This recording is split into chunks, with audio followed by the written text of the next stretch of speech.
Addressing journalists in Benin over the recent attack on train stations by hoodlums, Edo State Commissioner for Communications and Orientation, Honorable Chris Naihai, said it was sad that innocent Nigerians could be so attacked and kidnapped. While condemning the ugly incident, Chris Naihai said security operatives have arrested one of the suspected kidnappers involved in the kidnapping of 32 passengers at the Igwebe train station in Igwebe local government area of Edo State. He added that one of those who were attacked at the train station escaped from the kidnappers, saying a combined security agencies have launched a manhunt for the daredevil kidnappers. We are pleased to say that while we were waiting to begin this press conference, we got a report that the suspect has been arrested, one of the suspects arrested.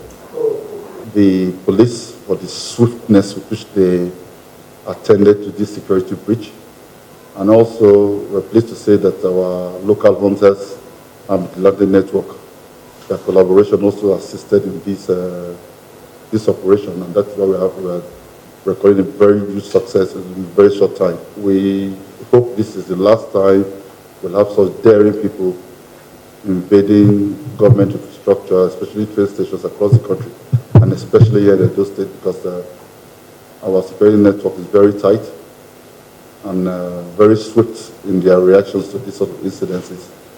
We hope it doesn't happen again, and we condole, of course, with the family of the victims so far, and we will give all necessary support to the necessary security agencies, the police, the army, and our local network and the hunters. Mr. Chris Naihai also reacted to the recent interview conducted by BTV, where the Minister for State Budget and National Planning, Prince Clem Agba, said Edo State government were commissioning street lights done by Comrade Adams Oshomole-led administration in the state.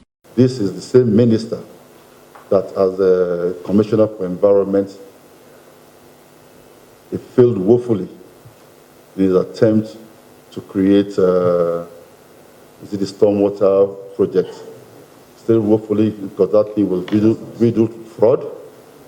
And if you compare what they did then with what we are doing now with the water receptacles across the city, you will discover that the 25 to 50 billion they borrowed was just siphoned for their own personal gains. And I also found it very curious when he gave an interview to B Television that we are commissioning projects already commissioned, and they had the audacity to talk about the streetlights. The streetlights which they did and powered with generators, and they also did using fake substandard cables. Edo State was very lucky that those cables did not catch fire or kill any of our citizens, because we had to remove all the cables they laid across for the streetlights to put new ones that are standard, that will be able to withstand the electricity which is being powered today. So when a minister of state is rewarded, after failing as a commissioner here, is rewarded to go to the national and then failing there again, because today the economy of Nigeria is worse off than it was before he became a minister. Those cables, he is aware that they were fake. He is aware that they nearly caught fire and killed those state citizens.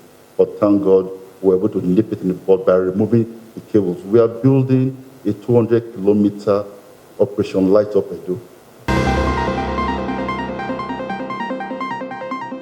On the recent protests by some pensioners in Edo State, Chris Naihai said their actions were politically motivated, especially as the said unpaid gratuity dated to the administration of Comrade Adams Oshomole in 2012. He said the state government have resolved the issue of gratuity of younger employees through the contributory pension scheme. Chris Naihai said if the pensioners were not politically instigated, how could they then be complaining about gratuity when the government paid over 1 billion naira in 2021 and maintained that the government will never succumb to blackmail and intimidating protests? You cannot come out to say Edo State government has not paid any pensions gratuity since 2012.